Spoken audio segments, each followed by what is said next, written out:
Okay. Good morning, everybody. Happy Wednesday. It is sort of actually, it is a weird day. The markets are closed at 1 o'clock today. So we got a short day, but we got a full morning show. A lot going on. Kenny Glick, Brian Lund. We got you. We got me. We got Strazza. We got JC. We got charts. We'll talk Tesla, obviously, because did you see the thing yesterday? JC, not JC, Steve and I both want to talk about Reddit. So we have that in the deck as well today. And there are a few other stocks on our radar. So that's the plan. Smash the like. Let's go. Where's my intro? Come on now.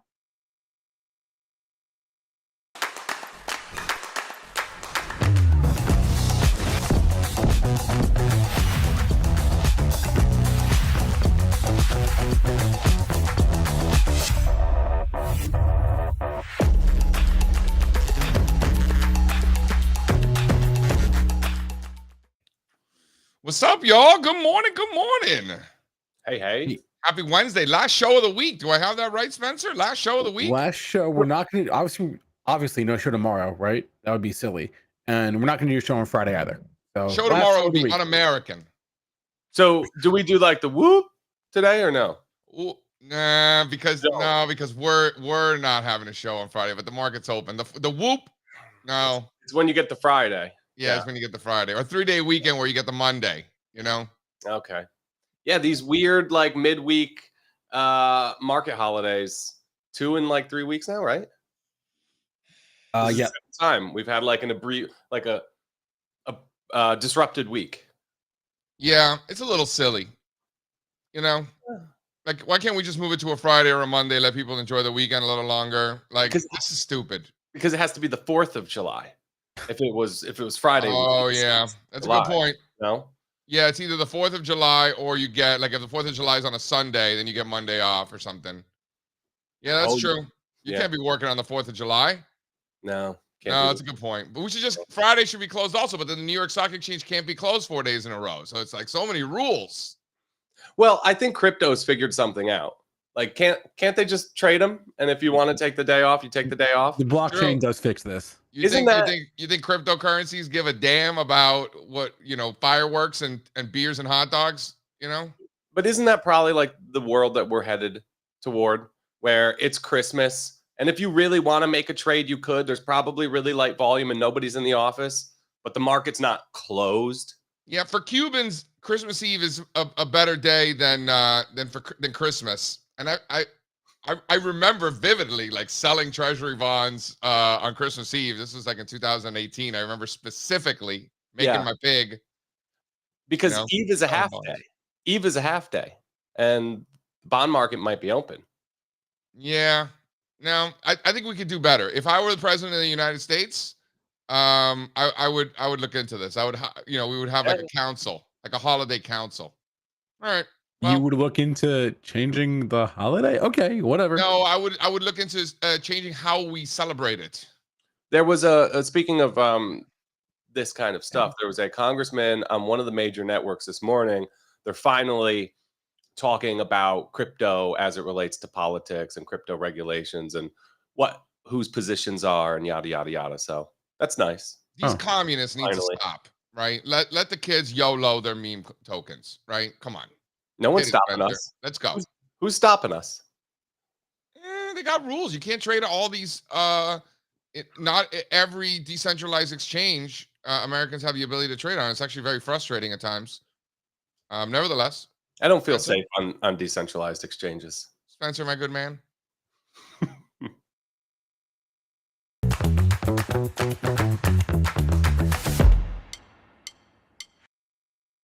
All right, big day today. Bitcoin down 2,000 points, losing 60,000. Bitcoin officially back at 59,950. Ethereum, again, the crap kicked out of it, also down 4%, down 130 points. Ethereum down under 3,300. Solana down 8%, down to 141. Binance 550. Talk about really shit in the bed. Binance has been what a disappointment, and now Bitcoin, Ethereum, Solana are following that to the downside. Total crypto market cap, Spencer Israel, 2.16 trillion. And over in the not so funny money, you've got Dow futures are flat on the day. Not much happening in TradFi. Dow futures down 24 points, hovering just under 40,000, just under 39,700. S&P futures pretty much doing nothing, down 8 points, 55.60 for S&Ps. NASDAQ 100 futures down 40 points, still above 20,200. Very impressive. 30-year bond futures up this morning, back above 117, up 0.5%. Crude oil hanging in there at 83, up a smidge this morning. Copper 452, up 2.3% this morning. Gold up 1.3%, 23.65. Silver, hello.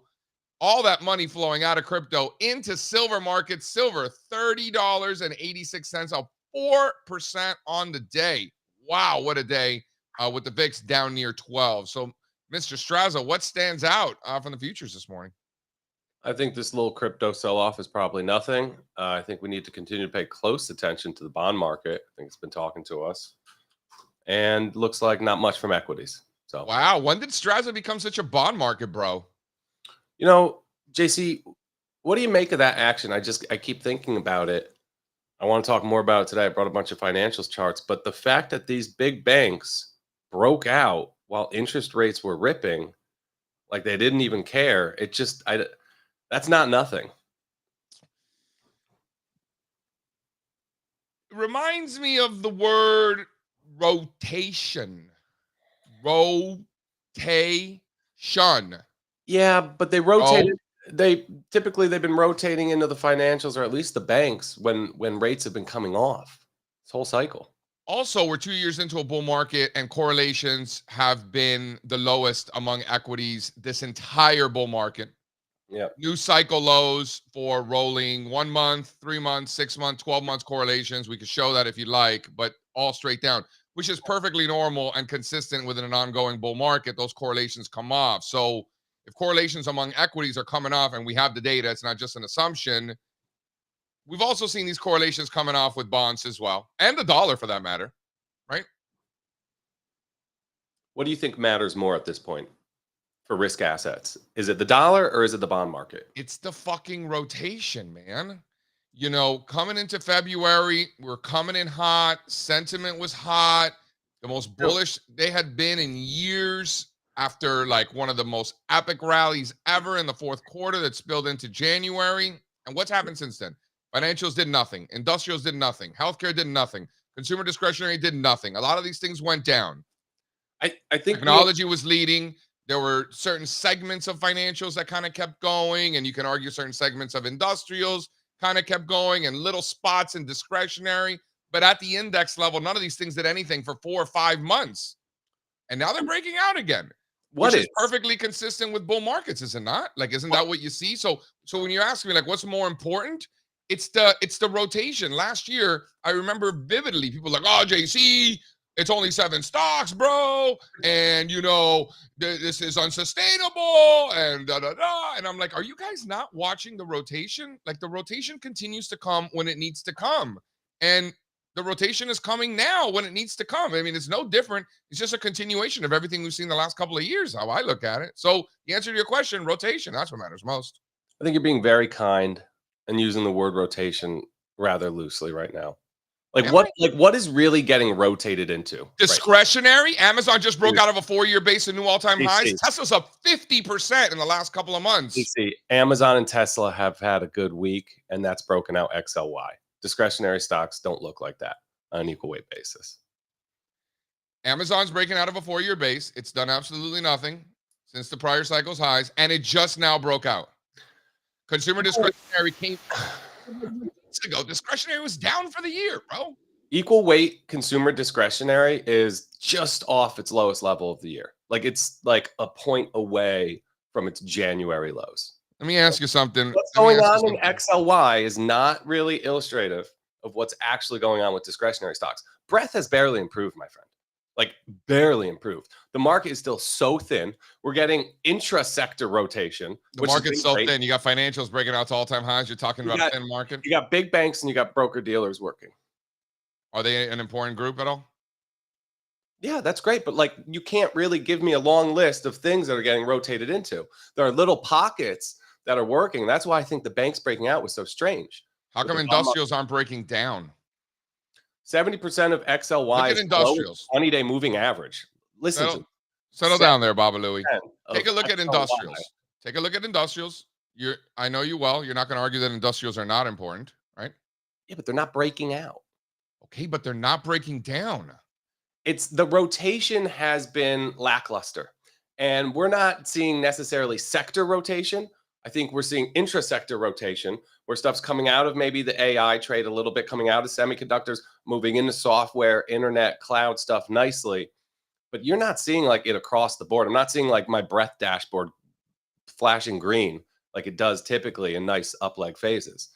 So I think maybe we're getting there. I think we're heading in the right direction. But for now, this rotation has been some weak sauce, real weak. Let me ask you this, Mr. Spencer. Can you throw up slide 2? Because in bull markets, we want to buy dips. That's how I learned it. Yes, thank That's you. how I learned it. Is that Thank true? you. You want to buy dips in bull markets, particularly in offensive sectors. Do I have that right, Mr. Strazza? Look at you. Love Somebody's listening. Somebody listening. Okay. So here are industrials. This is the sector that it has the highest correlation with the S&P 500 of all the S&P sectors. Yeah, it looks like home builders. You buy And it. if this was a major top, a double top, Pam Anderson laying on her back, whatever you want to call it. Call up Sean. Wake up, Sean. Let's sell the puts. That's what I think when I see this chart. That's what I'm saying. Now we're talking. Now we're talking. So if this top were to complete, that would be somewhat troublesome for the United States equities market. I would argue globally because of how much industrial exposure you have in Europe and Japan and things of that nature, right? So this is not 100%. just an American thing. 100%. This would be, a multi-month top here in industrials is something that would make me more cautious than anything that's happened since October of last year. Absolutely. The home builders need to repair that damage like yesterday and get back above. They look just like this. And these are pro-cyclical stocks that we're talking about. Homies industrials, right? These are economy stocks. These are stocks that should do well during bull markets. And they're stocks that tell us about the broader environment that we're operating in and how the economy is actually doing. Mr. Strazza, we have our analyst team meeting today. Yeah. I have a funny feeling we're going to be bringing up maybe some riskies.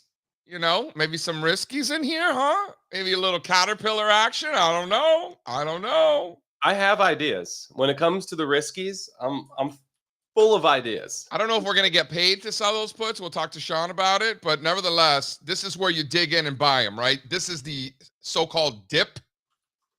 Yeah. Listen, I think there's ways to do this. Like what I've really enjoyed doing a lot this year with these tops is you drop a VWAP from the year-to-date highs. You could sell puts against support, but then you don't get long calls until you reclaim that VWAP and know that buyers are back in control of the short-term trend. And the puts can help finance those calls along the way as these support zones hold. By the way, consumer discretionary yesterday going out at new two-year highs for consumer discretionaries. And I got Steve Strazza here telling me that discretionary is not getting rotated into because he's butthurt that the equally weighted index isn't doing anything. Mr. Strazza, let me ask you this. Do we live in an equally weighted world or do we live in a cap weighted world? If you want to talk about what's happening to people's money and in people's accounts, good. Show me the spiders, right? Show me the large cap weighted ETFs. If you want to talk to me about breadth, which is what you were doing, talk to me about the equal weight indexes. Don't talk to me about indexes that are being dragged higher because they have 40% or 45% weighting in two stocks. No, you're full of That's shit. not going to tell me anything about I see financials breaking out to new highs after not doing so for quite some time, and I see discretionaries breaking out to new highs after not doing so in quite some time. So, in that environment, are you going to bet that the industrials are going to complete this top and break down? Is that the bet that you're going to make? Or are you going to dig in here and fucking buy them like a man?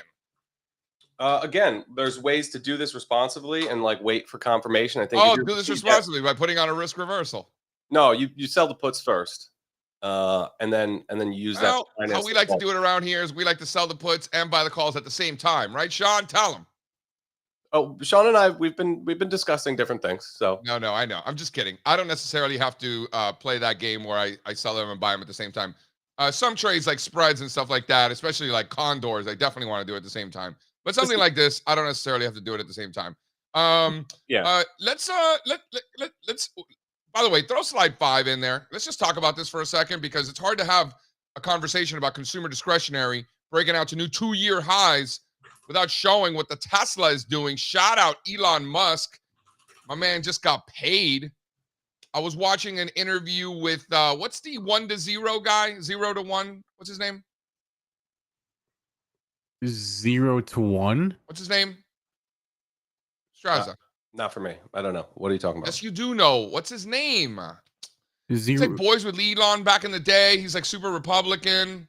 David What's his Sachs? name? What? David Sachs? No. Peter Thiel. Peter Oh. Thiel. Oh, Peter Thiel was talking about how game theory suggested that Elon was going to get paid no matter what the shareholders thought, because even if the shareholders thought that he shouldn't get paid, if they voted no and he didn't get the money, then there's risk that he leaves and the stock gets crushed. So even if you didn't want to pay him, they were still going to vote yes. So his game theory, I was listening to the conversation. It was fascinating. I hadn't really thought of it like that.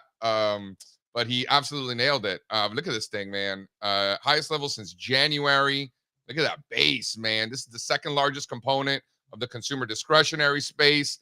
People forget that this stock went from $30 billion to 1.3 trillion in 2 years. And people forget, like, oh yeah, no big deal. Is that a lot, JC? Like, is that unprecedented, JC? Yeah, it's unprecedented. So the fact that it took a couple of years to digest those gains, well deserved. Now it's time to get going. Yeah. You know why it's getting going now, Strazza? A little sector rotation. It's again, this is intra-sector rotation. This is Mag 7 rotation. This is a catch-up trade in the Mag 7. This thing lost 61.8% of. Are you don't come on here and tell me this is a discretionary themed trade. Discretionary is trash. You know how many stocks in XLY are making new highs right now? How many? 1, Amazon. And you're talking about 52-week highs? Yes. All right. I guess we'll see if that expands or not. Can we talk about before we bring in Kenny? Can we talk about how Biden is literally crashing? Throw up slide 5, Spencer, the new slide 5.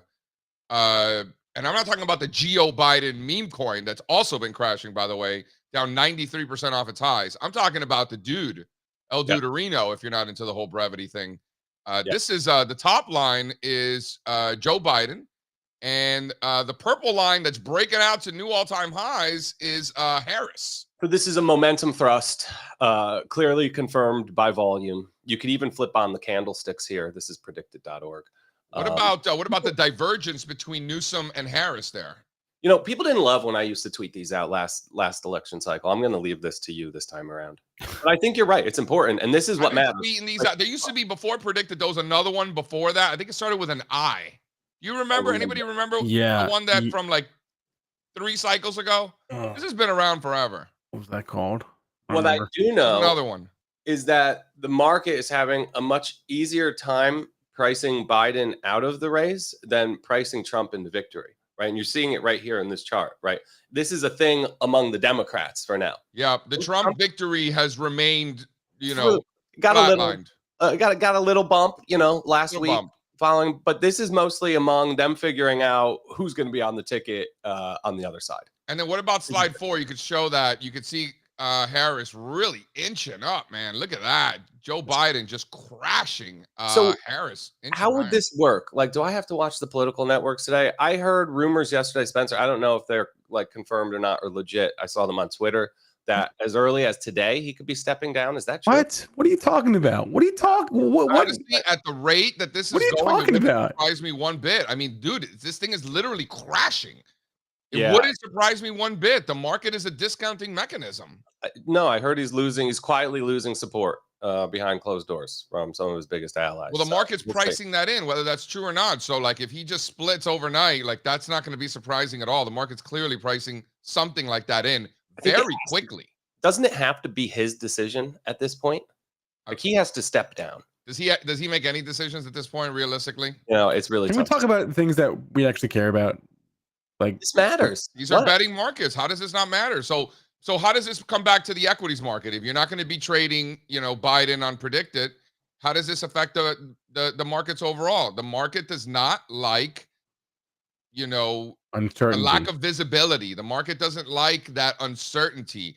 Whether you like the Trump or whether you like the Biden or not, you know what you're going to get, right? You're going to get, crazy Orange Julius, or you're going to get Weekend at Bernie's, but you know what you're going to get, right? Weekend at If Bernie's. if there's like a question mark as to what's going to happen, if it's a Harris or a Sarah Palin or the Newsom guy or whatever, or the what is the guy, Eric Bergen, or what is it, whatever. The Forgive market me. doesn't know, so that would create a level of uncertainty that could potentially increase volatility between now and then.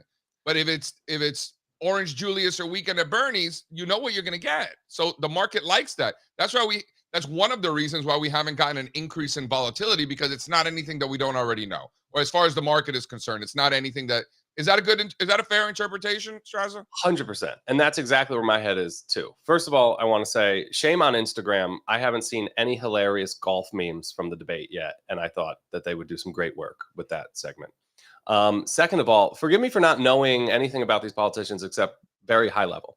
But I would think that, what I know about Gavin Newsom and Kamala Harris, that the market won't like either of those people on the ticket. And if they start to get priced in to maybe give Trump a run, I would imagine that could create some volatility. Aren't both of these people much less moderate than President Joe Biden? Is that fair to say? I have no idea. Yeah, I also don't know. Nor do I really care. So Newsom's the California guy. So I would imagine he's further left than Biden. And Harris, I think we all know from the last election, is a little bit further left. Have you seen those signs in San Francisco? Like, please keep stolen goods under $1,000. Yeah, that way they don't get in trouble. There are guidelines as to how to steal from other people there. You don't go to jail. You don't go to jail, or I don't think you get arrested. I'm bored. I'm bored of this. Sorry, I'm bored. Why do you hate talking about things that are real in the world, Spencer? No. This is so far beyond any of us, and not especially actionable. Listen, unless you're betting on betting markets. We're good at laughing at silly things. I plan. Guidelines for stolen goods are hilarious, because you're either gonna cry about it or you're gonna laugh about it. So I'd rather laugh about it. All right. We have Kenny. Is Kenny coming? Yeah, we got Kenny. I'm trying to move on from this conversation. I'm seriously considering moonlighting as a political analyst this year. Okay. No, he's not. It's been a long time coming. They ain't come for my club, they tugging. Putting up numbers, 99 pounds, and I still kept it 100. Hola. Yeah. Wow, that intro's too good. I need one of those. Yo, it hypes me every morning. What's up? Not that I need anything after I do a bag of crack. What's up, y'all? So let me just get right to it. Spencer told me not to talk about stocks under 100 million. How about a $7 million market cap? Please. Because it's ripping right now. You want to be involved, or you want to joke around?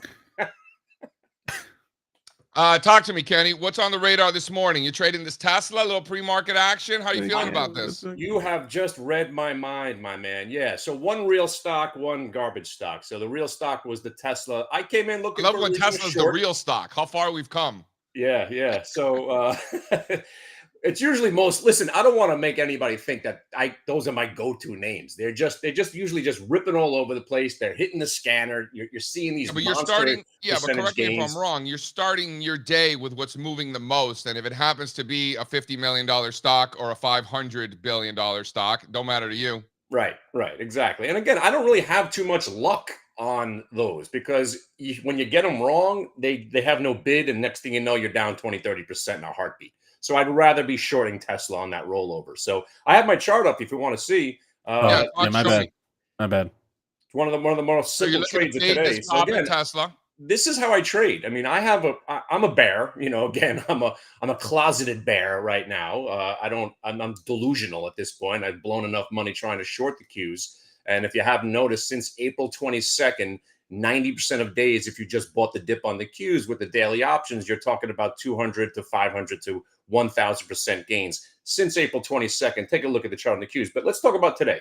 So I come in and I use VWAP as a a validation tool in this respect. So I came in thinking today's going to be the day I'm going to show Tesla who's boss after that 30-day or 30-point rip or whatever it had. But the pre-market, it's going higher, going higher, going higher. 237.50 got you 240. And then suddenly it turns. And I'm sitting here waiting for that turn. I missed the first move. So there's the VWAP break. This is the VWAP that starts at 4 o'clock in the morning. Now, again, if you don't know, the market's now opening at 4 o'clock. And if you have a stock that's in play, you get some real volume. So volume begets a decent VWAP trade. So here you got the pullback to the VWAP. It holds it, it holds it, it holds it, then it breaks it. I like when it tests it from underneath. That confirms the weakness that might ensue. That's my validation to finally give it a shot on a short. And that also provides you the trade. So I'm a shorter right here as it rolls over at the 236.50 using the VWAP, $1 risk. Because if it goes back above the VWAP this time, chances are you're going to get your ass kicked. But right there, I'm a shorter right there at 236.50. And again, with just a measly 300, 400 shares, you're on your way to a day's pay. And then as it got back above where I shorted it, there went my last 100 shares. I cover flat on the last. So I'm covered on the way down. I used my entry price as my out on the last lots, got stopped out, or didn't get stopped out, fingered out right there. And that was the end of the day. So, and then I go look at these, weird stocks, and I got to bring it up because the symbol's fun. The stock's ripping. Don't Kenny, get let me ask you involved this. if you Let me ask don't you this. know what you're doing. On another the stock is retest, called Zap. It was in play a couple of days. I think the market cap is $4. Seriously. But it's in play. So yesterday it was in play. It was in play a couple of days ago. When I see stocks ripping from 185 to 320, it piques my interest. So the next day, if I see it breaking through a very substantial number of 250, there was a large offer at 250. They ate up the 250 offer. I'm in. So 250, you get 262 out of it. Old school, eighth of a point. Eighth got you the quarter. There's the 275. Now you're trading at 280. So now fingers on the trigger at the 262. Again, you don't want to let this thing, break back under the 250 because chances are it will be at zero. But this is the action for the day. Kenny, let me ask you this. Go back to the Tesla chart. Yeah.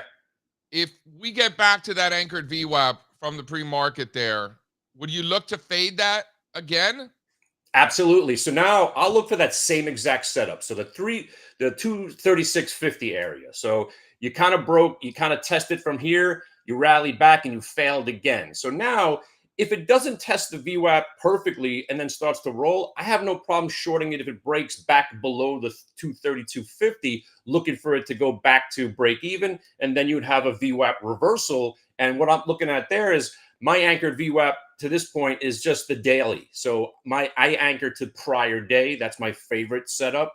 So that what you're looking at, the 227 is prior day VWAP. So the idea is if it does roll over, it goes negative, chances are you'll be looking at a 227 area. And that's kind of the setup. But, again, I don't want anybody to be distracted by the zaps and all the garbage that I talk about in the morning. I'd rather see you trading Tesla. And obviously I'd rather see you trading those QQQ options because so far each time I've been on the show, I kind of say, hey, look at the market. So cute trying to go down. That day was yesterday again. You could have bought just slightly out of the money QQQ calls and you did your 200, 300% gain again. This is the greatest opportunity.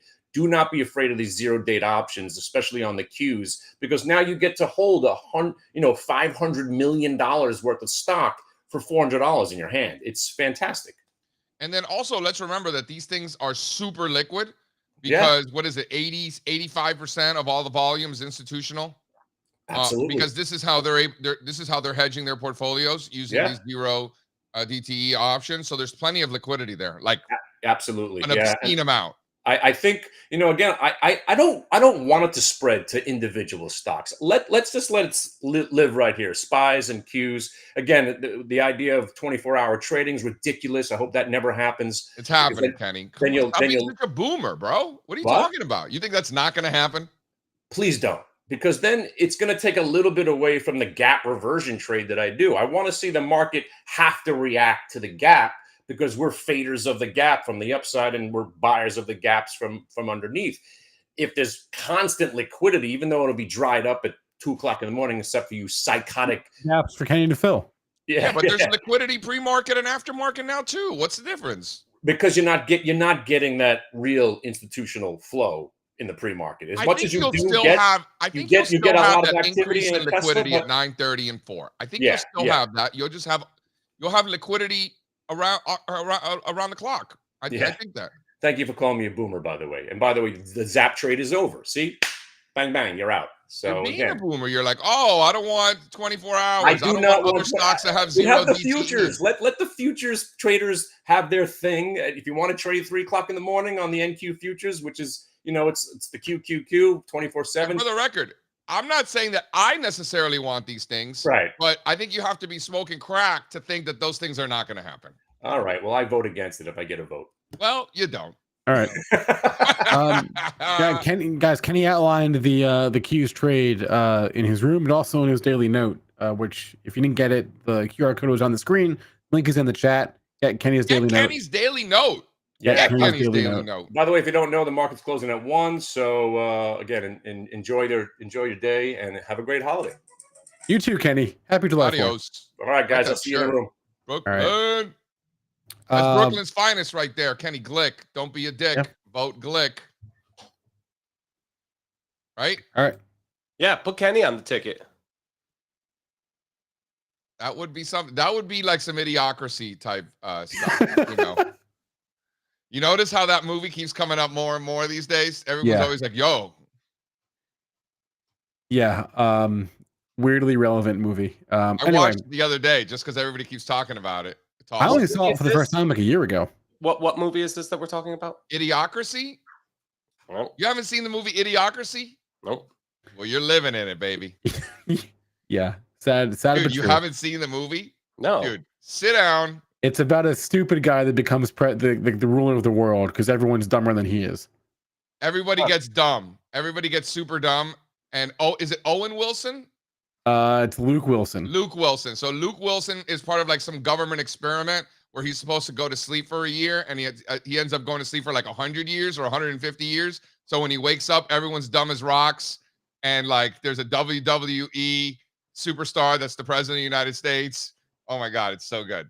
Yeah, so and good. he's the smartest guy, and he's not even smart. So yeah, he's not even that smart. He's by far and away the smartest guy in the world, and people get offended by the way he speaks to them. Anyway, that sounds like something I would like. Dude, it was so good. This is like 20-year-old movie. All right, let's bring on BC Lund. BC Lund in the house. All right. Yo, Jay, we've been friends for a long time. Make the call. I mean, this is pretty professional, guys. Nice show you got going here.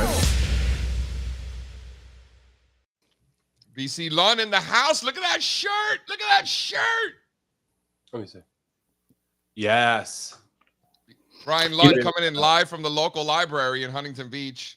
How long are you gonna pound that joke into the ground? It's so good. It's like I feel like in my head, like you're like in the corner at the library. Who says it's good? I think if we charted that, it would be like you topped like 3 months ago. We got to get the camera flipped on BC so people could really see that true golden ratio. Yeah, right. Yeah, so it's funny. Well, first of all, I need what Kenny Glick is on because that guy is just a ball of energy. I don't know. I don't know how he does it. I mean, like Tesla should harness him for their batteries. I've had 3 people, 3 random civilians, right? I call them civilians when they don't know, like what the futures are doing pre-market. 3 civilians have said to me, Fibonacci, which is so bizarre because when I first started doing this, God knows when, like nobody would have ever known what Fibonacci was. And now I guess it's somewhat ubiquitous. I think Dude, when we rock those Fibonacci shirts, math nerds just start coming out of the woodwork. They're like, yeah, these aren't math nerds. This is like a guy at a craft beer bar I go to, someone in the supermarket. It's bizarre that people actually know what that is. You have to be a math nerd to know what that is, though. No, no, because look, I was just talking about this with your Trends with Friends co-star yesterday, Howard. Like everybody's a degenerate these days. I mean, there is always a new degenerate trend in the market or trading or speculation. And I just think it's permeating, things like this are permeating our culture. Yeah. Did you read that Barron's cover story? I saw, the guy surfing on the lotto ticket. Yeah. I saw it. I didn't read it. No, me either. Howard was excited about it. I saw. Well, he coined that term, right? He coined the term degenerate or degen, right? Yeah, and I think that includes stuff like DraftKings, right? Yeah. And like buying collectibles and all these different like And factor vaping. investments. Includes vaping. Does it? Vaping, yeah. His kid is vaping. He's trying to get him to stop, so he's asking everybody for advice. All By the kids- way, guess who coined the term Stocktoberfest? Was it you? Right. Wow, I didn't know that. Yeah, right. Are Crazy. we going to eat some Vietnamese when we're all out there in San Diego? San Diego's not the been over place there? to go for Vietnamese. I mean, No, that's Huntington think- Beach. yeah. Well, it's really Garden Grove, Westminster, but yeah, Huntington adjacent. But no, I think in San Diego you want to get probably some Mexican food, something like that. Dude, I don't know. these burritos. Ocean Beach. Ocean Beach has a burrito place. And I'm a steak guy when it comes to my burritos and Mexican food in general. But the chicken burritos at this place, holy shit. But hold on, guys. I need some diversity in my life. Every time we go out to California, we're eating Mexican like it's going out of style. We're gonna get some Don't they- chilaquiles. Hell yeah. Oh, chilaquiles are great. Oh, so good. Point is, Okay. there's other PC good food. Lund, talk to me. Strazza thinks that breadth is weak and we're not getting sector rotation. I think that sector rotation by definition is suggesting that breadth is not weak, but perfectly characteristic of a bull market that we are over 2 years into now. How do you Brian, feel? back me up. All I'm saying is that you can't make it a thing about discretionary stocks because Tesla and Amazon are strong and they're breaking XLY out. If you look at discretionary on an equal weight basis, it speaks to the shit breath environment that we're still in. So Tesla's doing great. Other mega caps continue to do great, but are internals great? I don't know. Yeah. So first of all, you're talking to the wrong guy about this question because I give a shit. I don't pay attention to that. In fact, you are the people I defer to for these sort of things. So Look, we can't even agree. yeah. So all I can say is I don't care. Right? I'm going to do the JC. I don't care. It's working. Right. So everything is working. I was just looking at charts this morning. Like so many charts look good right now. Right. Which sometimes makes me nervous when everything looks too good. But like, what's not working? I'm at the stage where like I'm trying to find out what hasn't worked yet to see if that wakes up and catches up. Like there's certain areas I'm just keeping an eye on, like because everything else just looks great. Yeah. Are you mostly trading the mega caps or like large cap techs? Yeah, we've been Tesla, JP Morgan recently on the breakout. It's. I have this philosophy, like I don't think you get paid any extra money, at least I don't know that you do, to find exotic stocks that nobody else is following. Like I have a pool of about 500 stocks. Things rotate in and out over the months or years, depending on what's hot. I just keep going to those, right? And I'm always finding things in there that are working. And in times like now, like opposed to 2022, everything just seems to be working. And then while something rests, something else is working, right? You know, Brian, I'm gonna give you something that I think you'll appreciate. We've done we've done a lot better job over time to filter out new names. You know, I used to be like you. I know a lot of people who are like you, and there's nothing wrong with that. But what I will say is that our focus on new issues over the last 12 months, in other words, these could be SPACs, spin-offs, IPOs over the last 12 months, man, not to like teach an old dog new tricks or anything like that, but there are names that are going under the radar because they're relatively new issues that are taking out their initial offering highs and are breaking out. And these are relatively unknown names. I think you'll find some good ones in there. So Strazza, if you can get Fonz to shoot over BC a list of that, I think you're going to find some doozies in there. Yeah, that's I appreciate that. And again, going back to my conversation with Howard, I've learned finally, it took me like 45 years. I've learned to never say never on anything anymore, right? Because there's too many times that I was like, I put my cynic hat on or something didn't work in the same framework that I had learned it growing up. You know, you talked earlier about, you buy breakouts and bull markets. That's how you learned it. I learned a lot of stuff too, but I figured out about 10 years ago, like, oh, I don't know what's going to be the next big thing. And I got to keep my mind open. So I'm always down for new stuff. Now, I know you don't want to say never, but these pot stocks kind of seem like a never. So let's talk about pot stocks. So I heard you refer to the Trump or the Biden, which is like the most old man way of referring to like political candidates. But whatever. Like if the Trump wins, I can't see that pot stocks are ever going to see the light of day. I mean, I could be wrong, and it could be that situation where The Biden won, and the pot stocks got slammed. That's right. That's right. And it could be the opposite. Like I'll give you a little history lesson here. So Richard Nixon used to be the most rabid anti-communist. That was his whole foundation of his political philosophy. So when he went to China in 1972 on this groundbreaking trip, nobody could claim that he would be soft on communism, right? He had the gravitas, he had the history to say, okay, he won't, give away the farm to the Chinese. It could be that situation here where everyone thinks like, oh, Trump will be law and order guy, he'll be anti-pot, but he might be the guy, counterintuitively, who says, yeah, let's do this and get some of those people in his party that maybe are still on the fence to go that way. I don't think that's going to happen, but it's possible. I mean, Didn't Spencer they already changed the laws? Like, what is the sector even waiting for? I kind of wouldn't be surprised if that were the case, because it's kind of like a business situation. He's pro-business. I don't think he's anti-cannabis either. He's really a metropolitan moderate at the end of the day. This guy used to be a Democrat. He doesn't drink or smoke. Maybe he should. Yeah, and I think he's more of a businessman too. So Right. look, here's what these companies are waiting for. Supposedly they're waiting for safe banking, right? Because all these places that all these dispensaries have oodles of cash that they can't do anything with. But I really think there's still a hangover from when these companies were private companies. They were gray market companies with dicey management. They had horrible cap tables. Yes. And now out here in California, they have done such a horrific job on regulating this industry that like people are still buying from their old dealers out here. Like it's the illegal market is just booming out here. So I don't know. They got a lot of headwinds and commoditization. Like it's just possible that this is going to be commoditized like anything else, like sugar. Yeah, it's fungible. When you see charts that look like, I don't know, like Canopy Growth or just MJ and are just trending lower for that long, typically there's dilution involved. I think you're right, Brian. These companies came public with some serious issues on the equity front. Yeah, and we're going to do the same thing with pot. Hopefully that you've talked about ad nauseum about the coal ETF. Once it gets delisted, right? When we see a big delisting, then we start buying. We're gonna go crazy.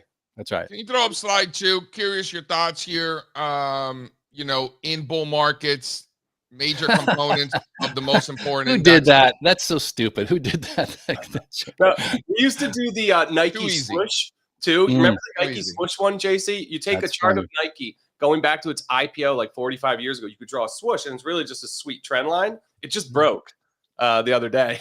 Nike's like 20% down there. So that's fun. Listen, on a serious note, let's talk about McDowell's. On a serious note. Correct me if I'm wrong, but in bull markets, you want to buy dips in the offensive sectors. Consumer discretionary just broke out to new all-time highs. McDonald's top 5 component of the consumer discretionary space. I would look at it more as a staple, but hey, not my vote here. Consumer discretionary here down to the lows. Does this complete a massive top and just start crashing, or is this where you dig in and buy it? Well, so there's a couple of things going on with McDonald's, and I don't know if you've seen this news bubbling up. It's a little bit of CMG type thing, right? There's this report that they've sampled some of these patties that were going to McDonald's restaurants, and they've got like 1,200 variations of DNA in it, meaning like DNA from all sorts of different cows and strains, and it's starting to get some traction. And so I don't know if that's kind of, like remember when CMG had the E. coli thing and it kind of knocked their, was it CMG? Yeah. So I don't know about that, but I think for sure it's very easy. The bottom of the M is your level, right? I mean, if you're above that bottom of the M level, you can take a shot at it. If you're below, you just stay away. And I think besides In-N-Out's better anyway. So it is. In-N-Out is not that good, dude. Shut up. What these what are you Californians talking are so about? What hamburger is better than In-N-Out? I thought it was fantastic. How much time you got? Really? And the fries are terrible. So give me your top one better than In-N-Out. My favorite burger? Yeah, fast food, fast casual burger. Don't say shit. I like Checkers. Checkers. It's so JC to pull up some odd name that like 90% of people have never. It's not odd. It was like right around the corner from my house growing up. I don't know what to tell you. I don't think I ever ate Checkers, and I probably never will. Yeah, I've never looked heard of. up where there's a Checkers closest to me, and it's like the hood of Philly and the hood of Reading. So Yeah. like, That Yeah. tells you all you need to know about. Yeah, that's a good comparison there. Thanks. So JC. listen, anyway, the McDonald's. I just think starting- it's overrated. I think you have to be hammered for that food to be good. And then I've had it. I went to a Chris Cornell concert once, and I was on another level, and we went to In-N-Out afterwards, and that was the greatest burger I've ever Sure. had in my entire life. Just to be clear, but I was in a different state of mind. What I will think say about for lunch, sober lunch. Yeah, stick to wine, JC. Really. What I will say about the In-N-Out kind of discussion is it often gets compared to Five Guys. That's like the East Coast, West Coast battle. It's not even close. Not Five even Guys close. is a good burger, don't get me wrong, but it's a Yeah. sloppy burger. It's a messy burger. In-N-Out is much cleaner. I really appreciate that. And by the way, it's not that I don't like. I like Shake Shack's got a. It's got a really good Shake burger. Shack's good. I like Shake Shack. There's another good burger out there that took me by surprise because I usually like my burgers fairly simple. What a burger is pretty solid, right? Which is out in Texas. In Texas, yeah. I've only had it in a special state of mind. Also, way back in the day, I haven't. Like 15 years ago, we went to a Miami, Texas A&M game, and we spent like a few days there, and I had Whataburger multiple times. Another thing, I'm not into the smash burger. All of these new smash burger chains are popping up. That's getting very popular. When you smash the meat that much, there's no juice. There's no juice. It's like a hockey puck. So I don't understand that trend at all. Yeah, no, I hear you. McDonald's is starting to show itself as more of a discretionary stock and less of a staple, right? As well as the meat issue that's going on. They had a pricing issue where they really took advantage of that inflation. They jacked prices over the past 4 years, and now they're having to kind of reel that back in pretty hard, and it's really impacting margins. You could see that. So you would think if it's a staple, what staple stocks are good at is just wearing inflation. They're some of the best inflation hedges. Ask Procter & Gamble, Johnson & Johnson. They just put less shit in the bottle, and you never know. Like, that's how they cover themselves on inflation. If McDonald's was a pure staple, it wouldn't have these inflation struggles and be slashing prices right now and having $2 for $3 deals. Like, Look, I can't think of the last time I went to a McDonald's, so I can't even really speak to the quality of their food. But I mean, they're an institution, and they've had times when they're in favor and times when they're out of favor. So if you're a technical guy and you think that there's something coming, watch that bottom of the M. While we're on discretionary, what do you think about Nike? Another big one lately. Yeah. So again, like that's really not my pool. That's not really where I play. I don't think I've traded Nike in years, so I don't have an opinion on that. I mean, what's the story? Why is Nike tanking? Fill me in. Well, apparently, by my math, there's a more selling pressure than buying pressure at these levels, and so all things being equal, Checkers. Yeah. Throw up slide 2 there, please. This thing's gotten slaughtered. Consumer discretionary, as of a couple of weeks ago, was down for the year. And then you're getting that sector rotation back into consumer discretionary that, according to Strazza, is not happening. It's not. It's happening in some names. It's not happening in McDonald's, at least not yet. Not happening in Nike, at least not yet.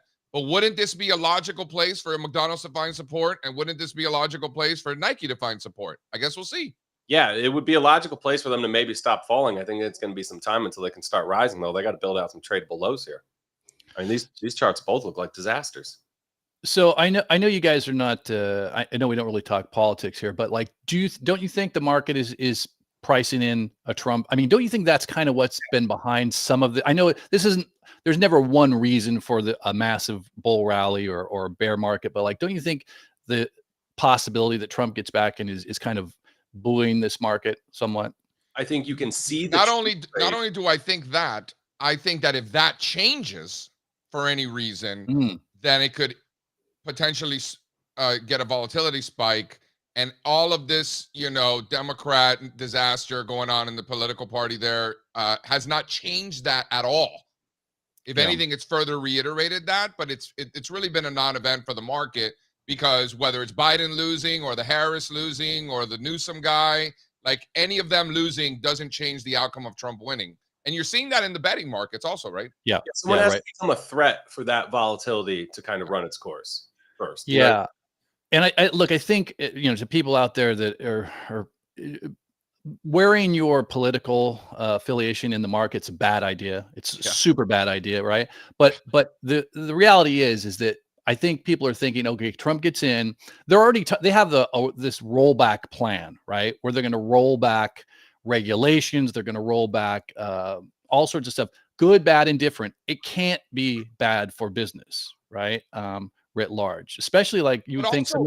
But also, even if it wasn't so good for business, like you're probably right. I agree with all that. But even if it wasn't so good for business, it's still what the market is expecting and what the market is pricing in. If the Democrats somehow come up with somebody who actually has a chance to win, I would say that could potentially be a negative for the market. Yeah, I think so, definitely. And you would think that I started playing in the oil energy stocks recently. You would think that if in a Trump presidency that those stocks would benefit definitely. So I'm starting to pick up in that area a little bit. I want to bring it before we let Brian go. I want to bring up slide 3 here. Perma Bears capitulating. This JP Morgan sell side guy who, I don't know, he's been the most wrong guy on earth, maybe. Reiterating last week, expecting the S&P to plummet 23% by the end of the year.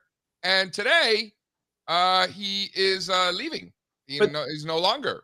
Isn't this ridiculous? This stuff happens because the expectations for these guys is just so ass backwards, right? They're supposed to be dogmatic about their views, so they don't change them. Both of these guys, Mike Wilson and Kalanovich, were on top of the world like 2 years ago. They could do nothing wrong. Now they have no job. It's kind of.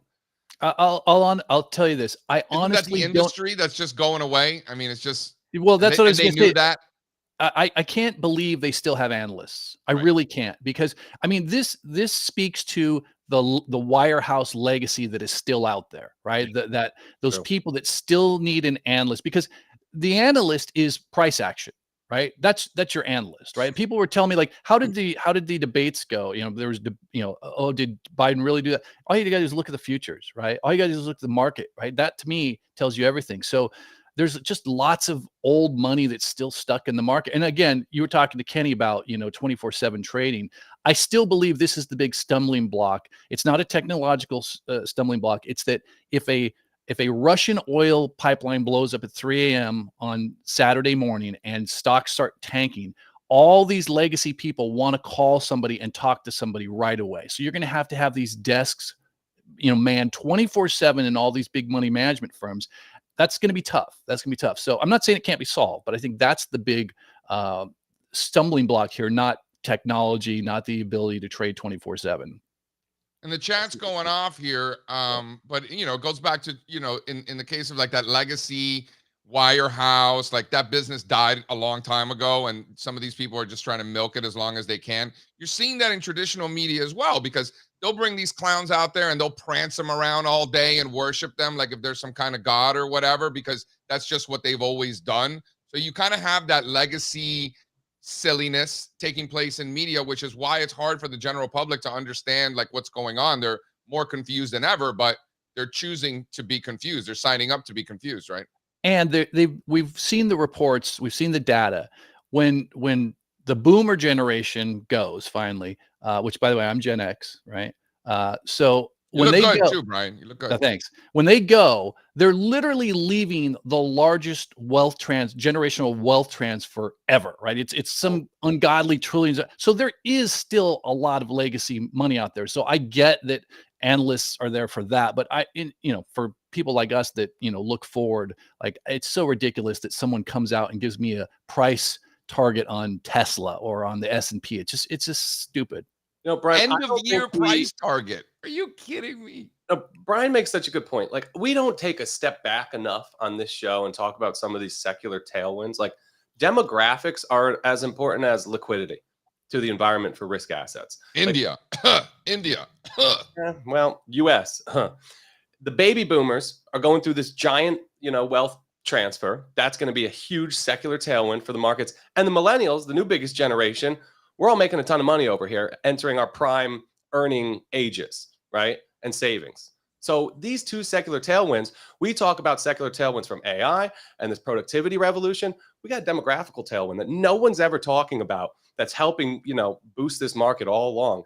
And not to get too jingoistic here, but this is why over the history of the stock market, you see the chart go from the lower left to the upper right. There's been no country on the face of the earth that has been able to create generational wealth generation after generation. And it's not because we're so great. It's because of, free markets, entrepreneurship, encouraging people. Again, I think this goes back to the Trump thing, right? What do people want? Lower taxes. What do businesses want? Less regulation, right? That's the sort of environment that really gives a good tailwind to innovation, to wealth creation, to generational wealth transfer, and that shows up in the market. I mean, that's just the way we're built. I think there's also, like you said, like the culture of innovation and entrepreneurship in America is unique.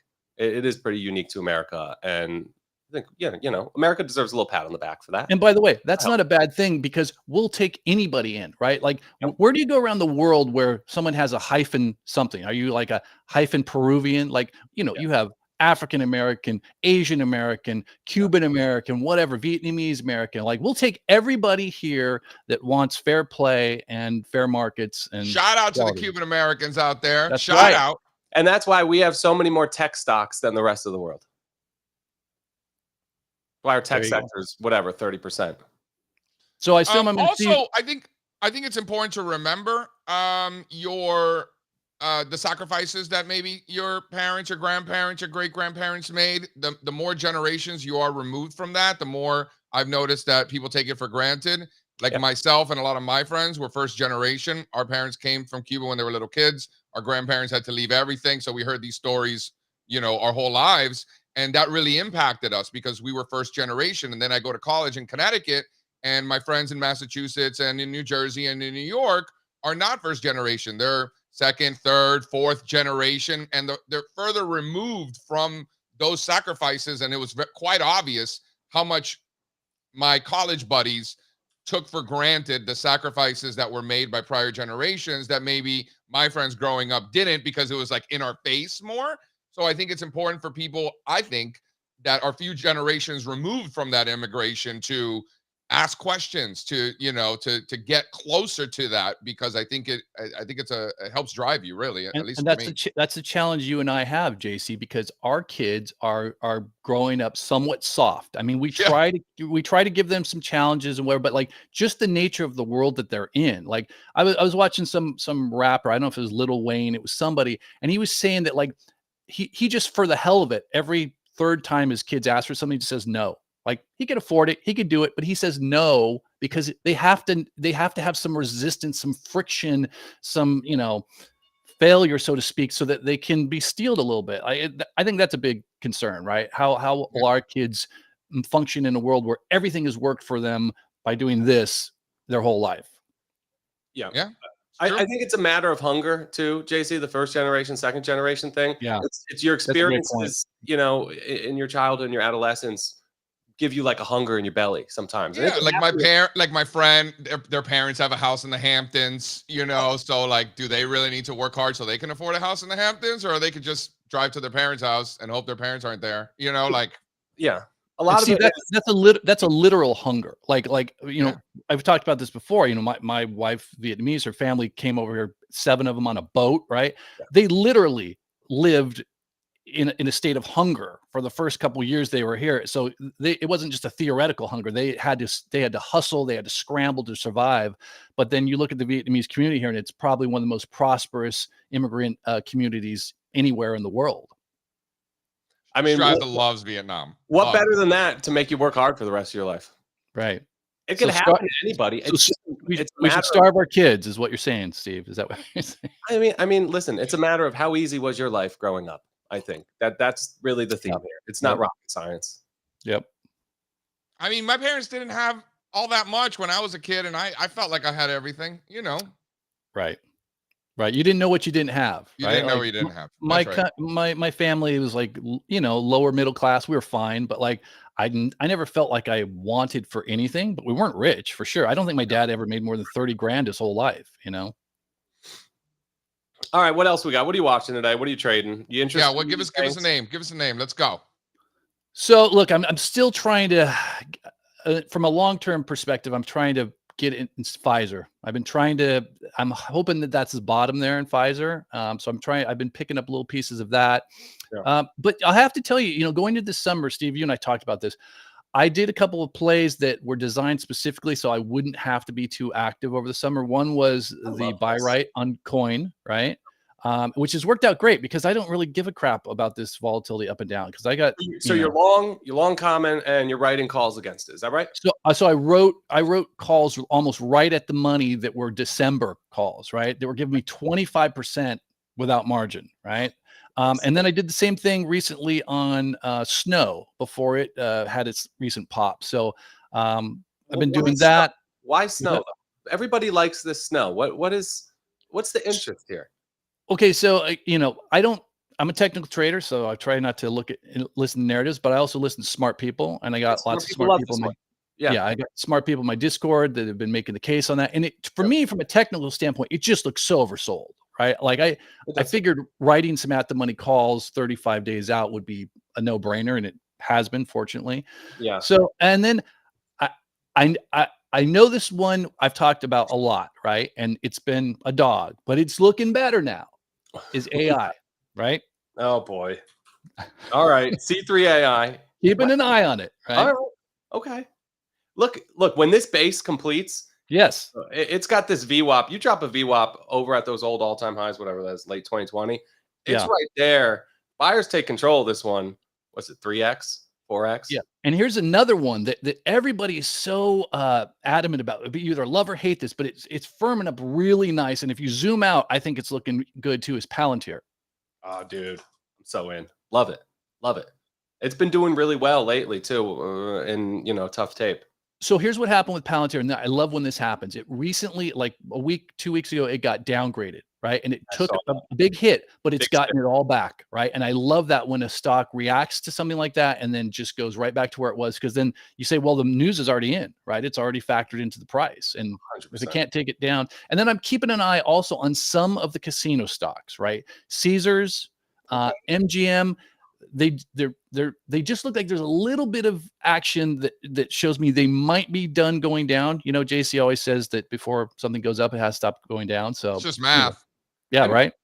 This MGM, if this thing ever finally breaks out, you got like a multi-year consolidation here. Yes. And there are a lot of China going on here. So for this to look this good with the China weighing on it. So this is what I was talking about earlier. Everything's working, and that's great. But I'm also looking for stuff that hasn't worked yet to see if it starts waking up. Yep. And I think the big question is for the second half of the year, right? The big question is, does IWM finally get in gear? And I think if that thing does get in gear, oh man, we're going to have so many opportunities. Like I think it's crazy. I think we're so early on this. Like you were talking, is it too late to buy Tesla? No way. I mean, I wouldn't buy it right now today, but like Tesla's got a long way to go if it's put its bottom in. It's up another 3% this morning for those keeping score at home. One You for the good guys. You have time to buy Tesla. When I look at this chart of Tesla, it's just tough to get too excited about right now from a primary trend perspective. What about 2 weeks ago? Dude, it's trading in like a 50% range. Like so this was my mindset on coin, right? When I did that buy right and I wrote December 20 call, I said, I put myself in the mindset 5 days before Christmas. How excited am I going to be, right? I love Christmas time when all my premiums gone and I've made 25, 35% on this. Like sometimes you have to think in those terms of like, what would it be like in 3 months, 6 months, whatever. Yeah. And then trade accordingly, right? You don't go full position on something that you think's going to move in 6 months. You start a position, right? You get focused on it. You watch it, right? But you don't always have to be in the minute or the hour or the day or even the week. I mean, I know JC, like you just got your quarterly candles, right? You must have been jacked up this weekend, right? Quarterly candles are a little aggressive for me. Like if you swing that way, like I'm good. I throw out some quarterlies, like mostly for shits and giggles. I'm mostly with Strazza. Like the monthlies are enough. But when we do get the quarterlies, I'd be lying if I told you I didn't look at a few of them. I do. Did you break out a special bottle of wine for quarterlies? Are they different than special vintage? Dude, I'm back on this Italian kick, man. I've just been drinking way too much Italian wine. I really feel guilty about it. Like there's just so many beautiful countries that make so much wine, and I'm just like, another Barolo, another Barbaresco. Like even at restaurants, I'm ordering Italian wine. Like it's too much. It's out of control. I think I need to see a therapist. Like Yeah. I'm just ignoring Portugal and Spain way too much. It's unacceptable. At the risk of swelling your head, your wine, I have to tell you, was pretty good. The one that you're. Yeah, it's tough for me to admit sometimes too. But it's and you know what? I felt like I don't know much about wine, but I also felt like there's so much more coming for that vintage. Like I felt like the base of it, and I kind of felt like where it feels like it's going. So, dude, this 21 vintage in 15, 20 years is going to be unbelievable. It's unbelievable now, which it makes me so happy because my worst nightmare is making bad wine. Like if I made bad wine, I couldn't live with myself. Yeah. I would flush it all down the Napa River. It would never see the light of day. That's a true story. Remember what I said about a lot of money is wasted. Remember I said about this generation being soft? That's it right there. My biggest nightmare. The other generation, my biggest nightmare, not eating, right? And then now it's like not making a good wine. Yeah. Can you imagine if I made bad wine? I wouldn't be able to show my face anywhere. I couldn't. No, you wouldn't, JC. You wouldn't be able to go to Checkers. Oh. So hold on. That boy, a nice Napa Valley Cabernet Sauvignon single vineyard, right? To what do you go drink with that Checkers triple. Yeah, what do you drink with the Checkers double decker, whatever the hell that is? Dude, the fries at Checkers are the best fries in fast food. Dude, so there's a Rally Burger, which is kind of a dark horse down by Oktoberfest. Like if you take that left at the Hotel Del Coronado that seems to go off to nowhere, it goes down into a little city there, and there's a Rally's. They've got amazing fries, right, Spencer? That city's still in California. It's not Mexico yet. No, it's not. It feels like a border town. I don't know if it's La Mesa. I don't know what city it is, but yeah, I've gone down there after Oktoberfest a few times. If you're going south of Del Coronado, like there's not much room there between Mexico and where you. Yeah, it's true. Yeah, it's true. You're getting pretty close. The best part about Oktoberfest, which I can't wait to bring this back. So if you're here, you're getting the inside scoop. For newbies, people that are at Oktoberfest for the first time, we tell them all that we're all going to Tijuana at night, right? And we'll meet you there, right? Yeah. I guarantee you, we convinced some folks this year that we're all going to Tijuana, and they're gonna. Strazza, we'll make sure that's not you because I know you're a newcomer to this. That and the 2 a.m. jump off of the hotel roof into the pool. Oh, you're gonna go there? You're gonna go there? That's a low blow. That's a low blow. You know what I'm talking about. It wasn't me, for the record. I know it wasn't you. I was staying in that hotel. I was staying in that hotel. Didn't know what happened. Like I saw the ambulances and the fire trucks that night. I could see them outside, but I was too tired. And it wasn't until I woke up till I found what happened. Oh. I've never been to a Oktoberfest, and that is why I'm going. I'm excited. You'll love it. So have you been to Coronado, Steve? No, I've seen. You'll love it. You're gonna love it. But it's the safest. For record, nobody's going to Tijuana. For the record, it's the safest place. We're going to tell everybody that we're going. Okay, it's an island. Half the island are Navy SEALs, right? Okay, it's the safest place in America. I remember we were at a bar. I'm not going to mention any names, and we were at a bar, and it was late night, and one of the guys that we were with. I wouldn't call him a friend, but somebody who was associate of ours. And he was hitting on this woman who was married to a Navy SEAL, and he wouldn't stop.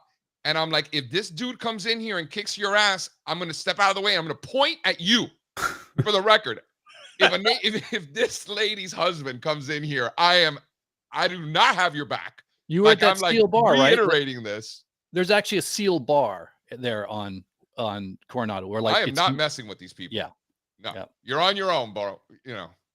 Nothing ever happened. But by the way, Brian, I don't know if you know this, but Checkers and Rallies, same owners. Oh, that's interesting. Look at that! Wow.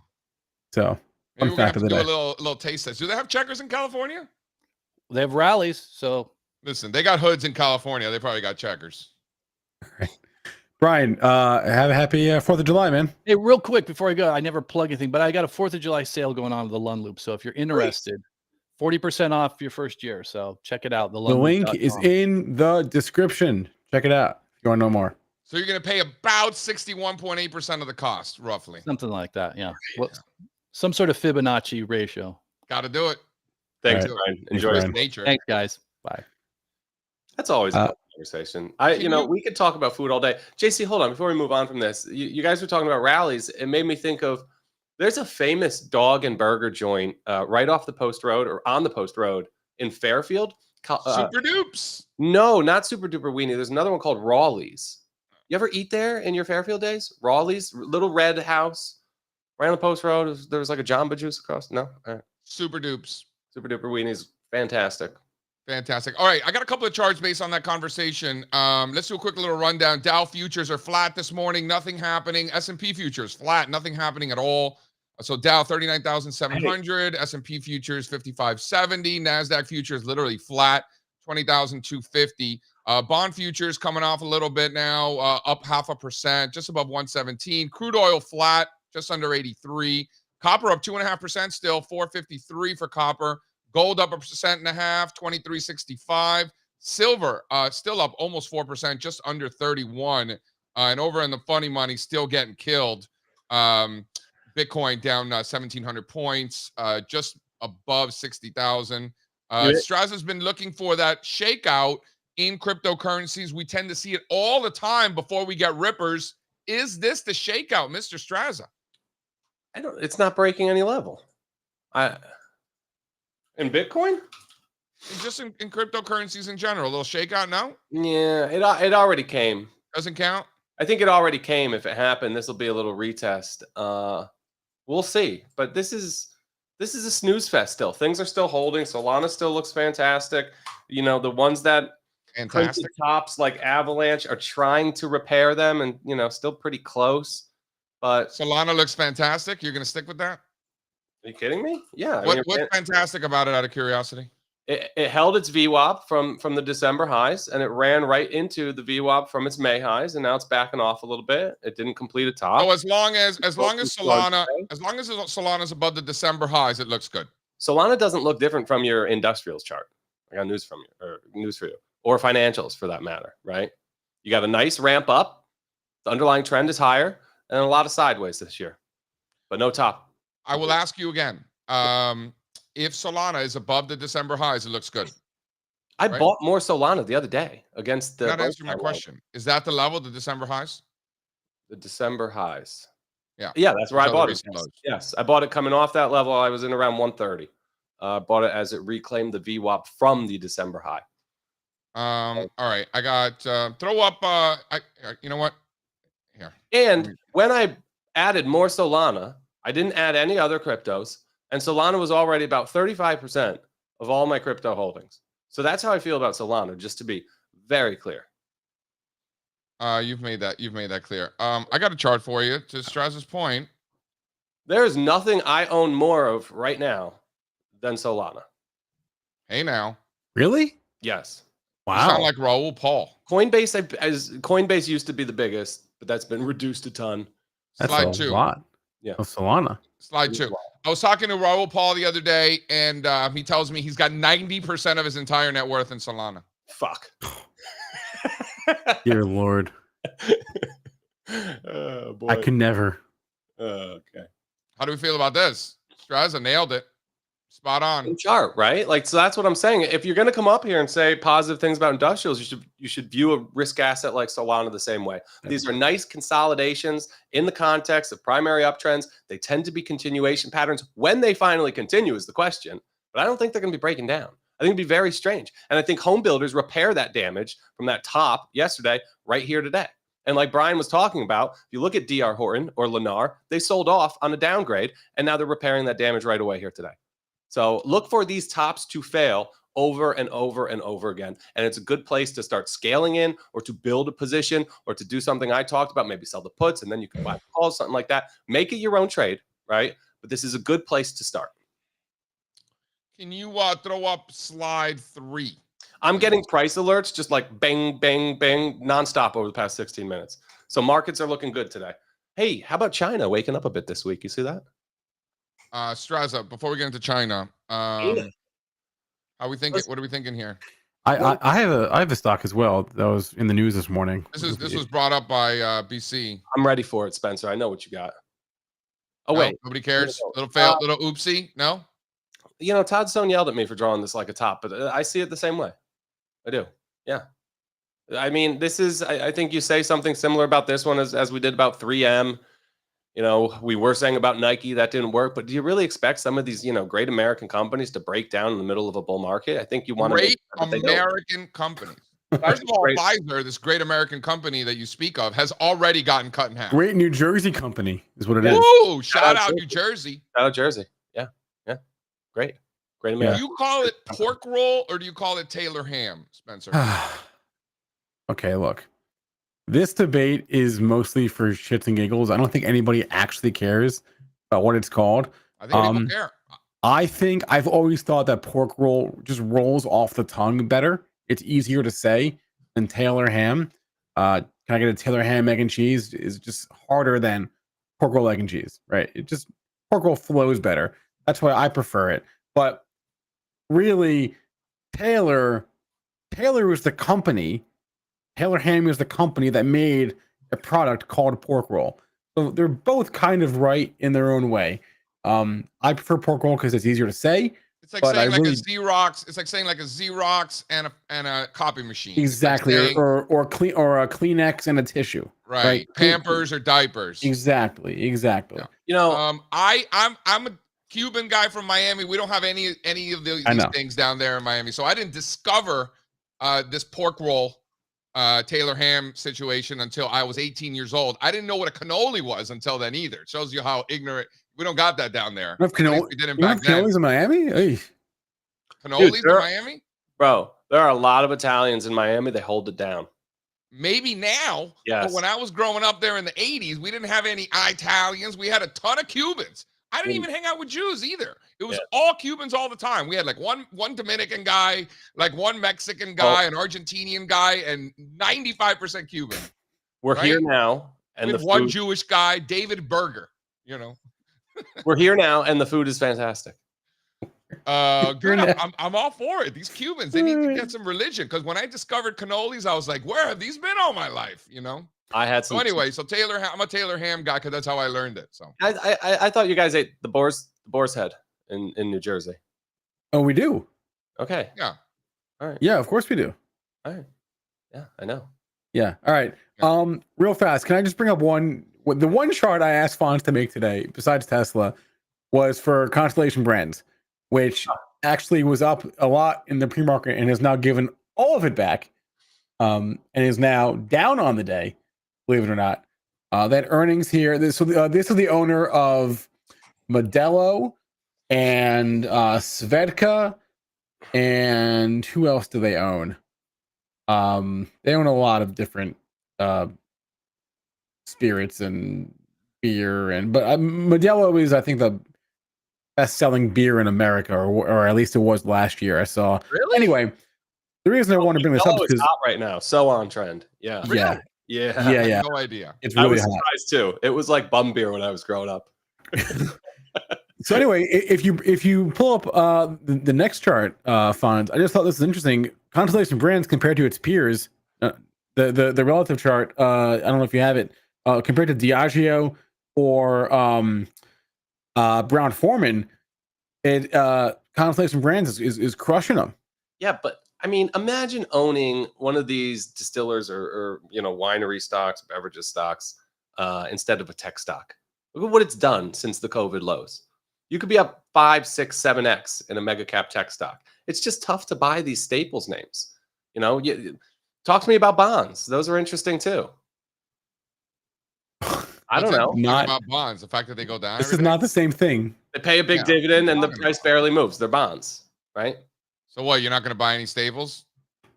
I typically don't. You see Walmart. You see Costco. Are you not Walmart's entertained? Not a staple. Walmart's I not a buy staple. things that I think are staples. Costco's fantastic. I love Procter and Gamble, new all-time highs. No, not. I don't want to own that. You're not entertained. All right. Not for me. No. Sorry. Because let's go bottom fishing and buy some garbage software instead. Look at the relative trends in any of these names. Any of these stocks you just named. Go look at the J&J relative trend. Go look at the Procter relative trend. Go look at any of these beverage companies' relative trends. These aren't stocks that we would buy. There's no leadership. Well, they are going up. I'm not disagreeing with that. Consumer staples making new lows. Yeah, the ones you just named. What? Because here's the thing. Hold on. Going up. Sorry. Because here's the thing. Look at them relative. Talk about consumer discretionary. on an equally weighted basis isn't doing well, blah, blah, blah. Okay, fine. What are staples doing? They look even worse. You could probably short Procter and Gamble here. Wow, short Procter and Wait, Gamble. why short? Hold on. Why There's not? so many other ones. A great American brand. There's so many right? other staples that look like crap. Way worse than Procter and Gamble. From failed moves, some fast moves. That's how I learned it. Yeah, no. I wouldn't even want to short gonna this go because down. it's so boring. It wouldn't move down. You fast saying enough. worth the squeeze? Yeah. Yeah. No, Whatever. These stocks, they don't make my lists 9 days at a time. All right, fine. Can we talk about one that does, though, that I know that you are also interested in? We were both. What?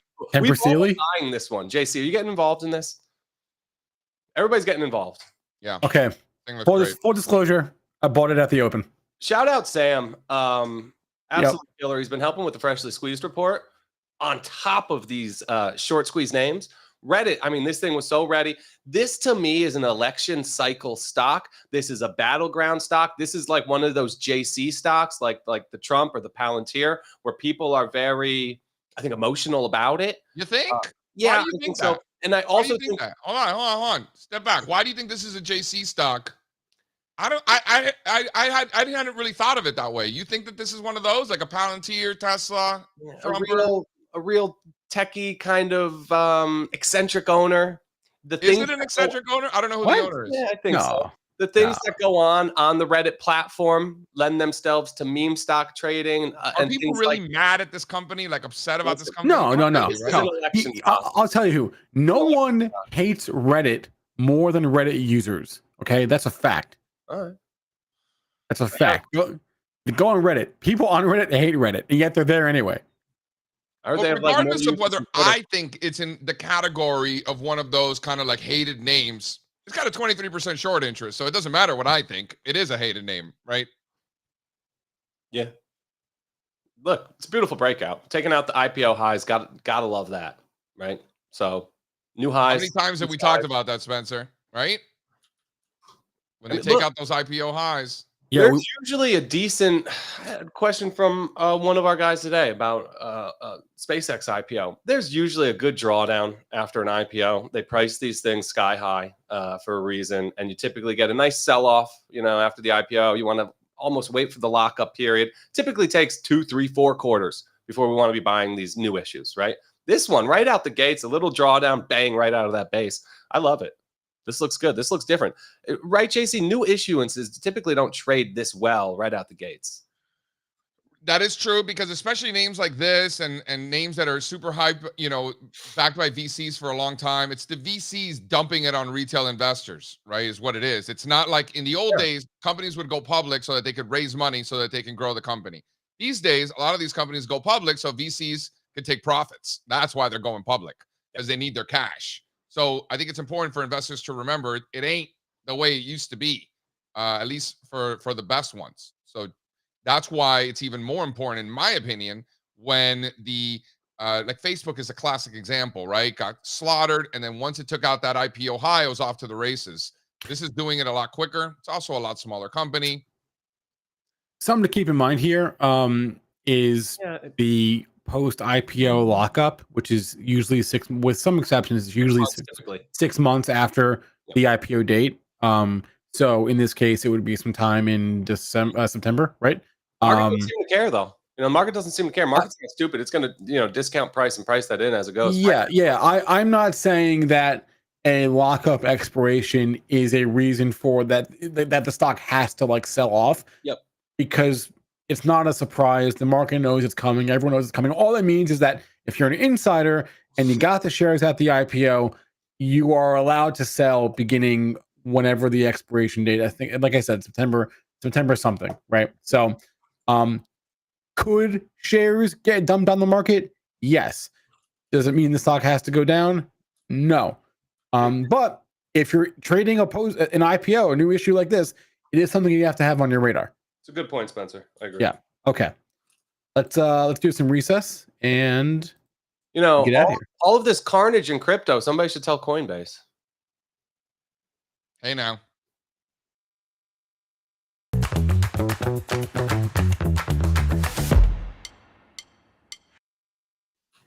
I just want to give a shout out to Gorgonzola cheese. Oh, Underrated. You want to get, when you make the ribeye, right? When you're done with the ribeye and you kind of let it sit, you put a big chunk of Gorgonzola on top and kind of spread that and kind of, let it steam and melt. So kind of wrap it with aluminum foil. And because of that, like, if you want to go like full send, like just like funky cheese and want to go blue or something even funkier than that, go ham. I'm more of like a Gorgonzola kind of guy, a little bit more mild. But you do you. If you want to go full send, nastier, go for it. But either way, regardless of the scale, hold on, one more thing. Regardless of the scale of funkiness of the cheese that you put on the ribeye, you go left bank Bordeaux all day, because that left bank Bordeaux is going to give you that Brettanomyces, which is like that funkiness that you're going to get, which is a flaw of the wine, but over time has been considered like just a classic characteristic of that left bank Bordeaux. Go with that. You're going to get that funk to match with the ribeye with the Gorgonzola. And if you're on the Perlman program, the Gorgonzola is going to make the meal more filling and more satiating over time. Yeah. So you kind of got that Perlman impact as well. Fantastic. Listen, Gorgonzola is among the best cheeses, one of my favorite cheeses. So I had a filet the other day. I made such a big mistake. Blue cheese butter. Like you said, JC, Gorgonzola comes with the funk, but it's not going to overpower your palate. It's not going to be the only thing you taste. I forgot I was eating steak. The blue cheese is just coming out your nose and your ears. It's too strong. Too much. The Gorgonzola tones that down. Still, it's the same thing. It's just a lot less loud. You make a great point. I couldn't agree more. And you could do like a butter Gorgonzola mix, which is also, to mild it down. And then if you want to get some herbs, you can make like a butter Gorgonzola herb sort of concoction. Yeah. Like you make like the schmutz, right? You make the schmutz of Gorgonzola butter, and then get like herbs, get like a rosemary, thyme, sage, and just chop it up real good, mix it all together and put that on there. All right, I got a good one. And Spencer, I watched Hitman. Thank you. It was good for what it was. Like it was. That's what I said, right? Yeah. It was good for what it was. It didn't suck. Yeah, low bar and it beat expectations. So positive reaction from me. Yeah. Kemba Walker is a special guy. So you all know how much I care about UConn. We got to go to school together. He was the guy. He's one of the greatest basketball players in UConn history, arguably the greatest. I know we got Rip, Ray Allen, all those guys, can't forget them. But what Kemba Walker achieved in 2011 with that team, we won something like 6 or 7 games in 7 or 8 days on that run. Then he went on to Charlotte. He's a Bronx guy too, by the way. Went on to Charlotte. I think he has like the most points in Charlotte history now, which is not nothing. And if it wasn't for his bad knees, he probably would have played for a lot longer and been a lot better professionally. But thanks for all the memories. Shout out Kemba Walker. Congrats on a great career. Yeah, he retired, right? He did. Yeah. All right. Shout out to Kemba. All right, that's what we got. Obviously, no show tomorrow, like we said, and also no show Friday. So this is our last morning show of the week, but it's not our last show today. We got the options jam session, which is normally a Thursday thing. We're going to do that today at like 11:30. For subscribers to Hot Corner Insider, you of course have the Hot Corner weekly strategy session coming your way live at 1:00. We'll send out the link for that in a little bit. And that's the plan. So I was gonna do a whole thing about the banks today, but we just had such a fun show talking about food and basketball and other things and politics. I'm gonna do it on the Hot Corner. Got a whole thing to go through. The banks, so I hope to see you guys. As long as it's relevant to the Hot Corner. Oh, don't worry. Okay. I'll make it relevant. All right, smash the like, go make money, enjoy your holiday, everyone. Go grill. Go to the beach, go to the pool, go on the boat, whatever it is you do. Enjoy the time with your people, and we'll see you next week. Good night, Canada. Bye, guys. Happy